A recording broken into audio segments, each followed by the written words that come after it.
নম্বর ওয়ার্ডের পুরমাতা শ্রীমতী লিপিকা মান্নার উদ্যোগে আয়োজিত হল রক্তদান শিবির।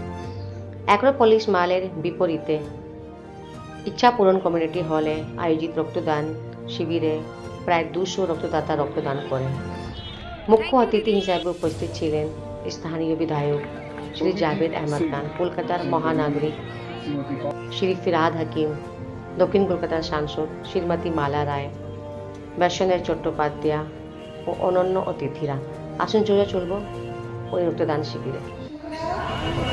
107 নম্বরের আমাদের কাউন্সিলর লিপিকা মান্নার অনুরোধে আজকে আপনাদের এই ব্লাড ডোনেশন ক্যাম্পে এসে হাজির হয়েছি। সঙ্গে আছেন আমাদের পুরনো সঙ্গী বিজন দা, মানে এত অনেক দিনের বলতে পারেন আমার স্বামী শ্রী মানে অনুপ চ্যাটার্জি 2014 সালে চলে গেছেন।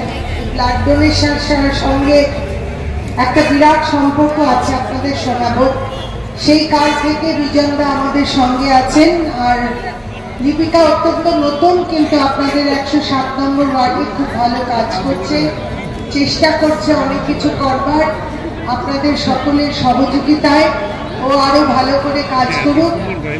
এইখানে আমাদের সকলের প্রিয় ইন্দ্রনীল সিং 107 নম্বর ওয়ার্ডের লিপিকা মান্না যে অনুষ্ঠানটি করছেন, এত মানুষের ইনভলভমেন্টই প্রমাণ করে যে লিপিকা সঠিক পথেই হাঁটছে।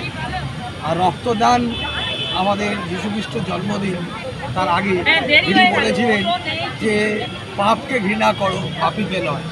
তো আমাদের এটা মাথায় রাখতে হবে, আমরা যে মানবতার কথা বলি, যে অহিংসার কথা বলি, এটা কিন্তু জিসাস খ্রাইস্টের শেখা বলে যাওয়ার কথা, সেটাই আমরা সবাই মানি।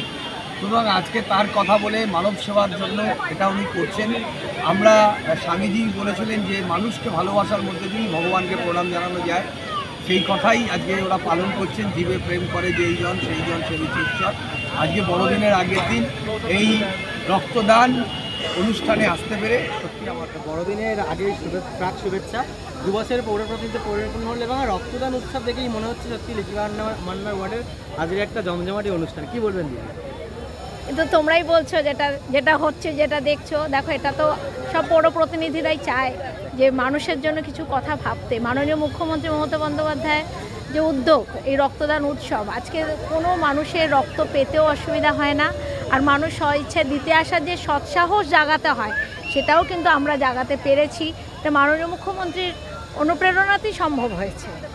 এই যে যারা রক্ত দিতে আসছে, শুধু তারা সেবা করছে না, যারা পাচ্ছে, যারা আগে পেতো না অসময়, আমরা তাদেরকে কার্ড দিতে পারতাম না বা তারা জানতো না আমরা কীভাবে রক্তটা সহজেই পাবো, সেই পাওয়াটা পাচ্ছে।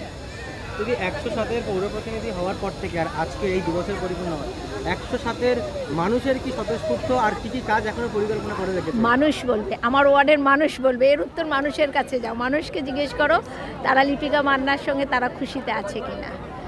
আমি দেখো শুনি, প্রত্যেক মানুষের কমিটমেন্ট তো পুরো করতে পারি না, কিন্তু কোনো মানুষ এরকম হয় না যে মানুষ তার বক্তব্য জানাতে এসেছে আমি শুনিনি, এটা আমি শুনি। এই যে মহিলাদের একই পোশাকে পরিয়ে একদম সুন্দর মঞ্চের সামনে, এটাই বোধহয় লিপিকা মান্নারই ভাবনা চিন্তা। হ্যাঁ, এইভাবে দিদি আমি ভালোবাসি, মেয়েদের ভালোবাসি, সবাইকে ভালোবাসি, শুধু মেয়েদের না ছেলেদেরকেও ভালোবাসি।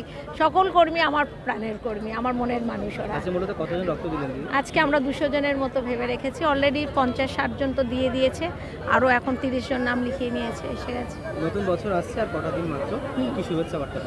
সবাইকে বলবো সবাই সুস্থ থাকবে, ভালো থাকবে।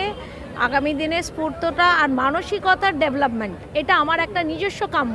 যে সেই রকম কী ডেভেলপমেন্ট, আমরা অনেক সময় ফোনের মধ্যে সময় কাটিয়ে যাচ্ছি, বই পড়া ছেড়ে দিয়েছি, আমরা খবরটা টিভিতে দেখতেই পছন্দ করছি, কিন্তু আমরা নিউজ পেপারটা একটু পড়তে পারি, বা বাচ্চাদের সঙ্গে সময় কাটানো, একটা সার্বিকভাবে একটা পরিবারের সঙ্গে সুস্থ থাকা, ভালো থাকা এবং সুন্দরভাবে তাদের পুরো বছরটা কাটুক, এই কামনা করি আমি।